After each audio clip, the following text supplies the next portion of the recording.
Okay, the best piece of advice that I didn't take, why I wish I had, the best piece that I didn't take was a friend of mine, great business guy, actually two clients, but one, we were good friends, talking one day, and he just, looking at my business, knew what I was doing, knew I was great at what I did, knew I was making a lot of money. He's like, well, you know what, you really kind of need a bean counter.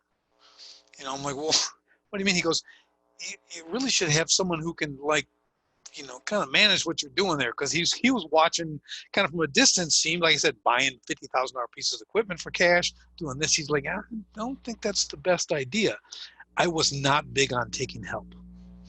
Okay. I'm a Marine. I'm a little thick. Okay. I mean, I can put the shoulder down and I'm going to power through anything. Yeah. I don't need anyone to help me. I'm going to get the job done. That's the big mistake. Okay. Thinking that you don't need any help. I didn't think I knew everything. I just knew I'd get it done. There's a difference there too. Some people think they know everything. That's a really bad place to be, but I'm just thinking it doesn't matter. I'm going to get it done. I get all the credit. Okay. I wasn't into sharing the credit. I was a real idiot. Okay. Just a complete idiot that way. So on there, that was what, because I needed someone to say, slap your hand. You're not dropping 50 G's on a piece of equipment. We're going to rent it for, $385 a month for the season. We're going to give it back. That 50 grand go a long ways doing that and make it do other things. So that was probably the one big one. Let's see, I wish you had, that's why I wish I had taken the advice there, because that would have saved me a boatload. Okay. What's the worst piece of advice you took? I had another, she wasn't a friend, but she was working to get business. She was a graphic designer and shirts, and I'm like working. I had this really cool logo. I had 20 years, and she convinced me to actually alter the name of my company.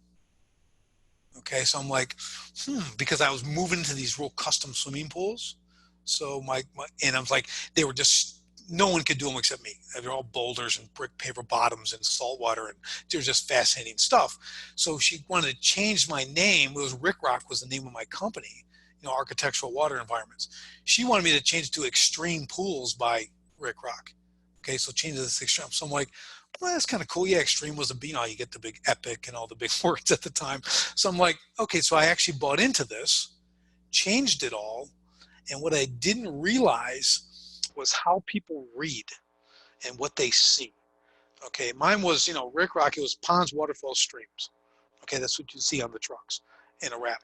When you put pools, a pool is not a pond, right? People think pools, they think swimming pools, which is what it was. But what was the big thing? I had built 1,000 ponds. I had created over 1,000 ponds. I'd done a few real high-end swimming pools but wanted to get into that market. So who was the dummy switching the thing, taking all your bread and butter, and then like basically saying you don't do it anymore, or it's a side gig? So people would look. I'd be at a trade show. There'd be a banner on the wall that says Extreme Pool, pools, ponds, and people they'd look, and I'd hear them. I don't need a pool. I'm looking for a pond, and they keep walking. I was like, you really? It says ponds, but they don't read that far. So it literally was like it was a killer. It was I mean, I redid the trucks. I did everything. It was a killer. Really bad advice. Taking some advice from some graphic designer who does T-shirts, and pretty much is not the person you want to get your advice from when it comes down to, you spend 20 years building the name. Okay, you don't sweep that under the rug on a whim. Okay, that was my dumb one. That was my really one I wish I hadn't had. Okay, so what's three here? How do you discern the difference between a good advisor and a bad advisor? Okay, the big thing on an advisor is they have to have you in mind. Okay, when you talk to advisors, some are all about themselves. They're going to puff up how great they are, what they did for this guy and this guy and this guy, and they're going to constantly, their focus is going to be on them and the advice they give. All right. So what I found with that is that they're still all about themselves. They're not even truly asking about you. They're just spouting off this stuff. They don't know any intricacies or details about your business and about what you do, and they're able to offer this advice that can be good, can be bad, but that's a crapshoot.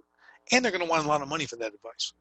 When you're paying an advisor, they've got to take a very, very serious interest in you as the client.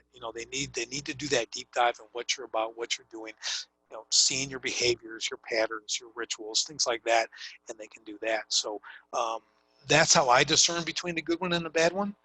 There's still going to be a little bit roll of the dice, but in the end, you're the owner. You have to make the final decision. So I find the hardest thing that I've seen when it comes down to advice or advisors dealing with businesses, if I go in and I'm consulting with someone, is that remember the owner has an emotional attachment to his business. An advisor does not. So you have to be able to kind of park the emotion as the owner, as the entrepreneur, and be able to make a logical decision. That's why I love getting outside eyes on a business. I recommend that everyone get an outside eye on what you're doing, on your marketing, on what your trucks look like, um, your first calls, how you're dealing with people. Let someone who knows nothing about your business, because as the owner and the creator of the business, you assume everyone else knows what you know.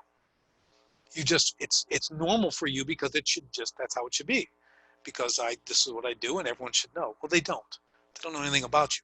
So you get those outside eyes, and that's where you get your advice. You get someone who really doesn't know anything about your industry. So if you really like looking for an advisor, find someone who doesn't know anything about what you do, but consults businesses, because they'll bring up stuff. They'll be like your know nothing customer. Okay, and that's where you make your money. So you want someone who actually has some really, really fresh eyes, who knows nothing about your business. Does that make sense?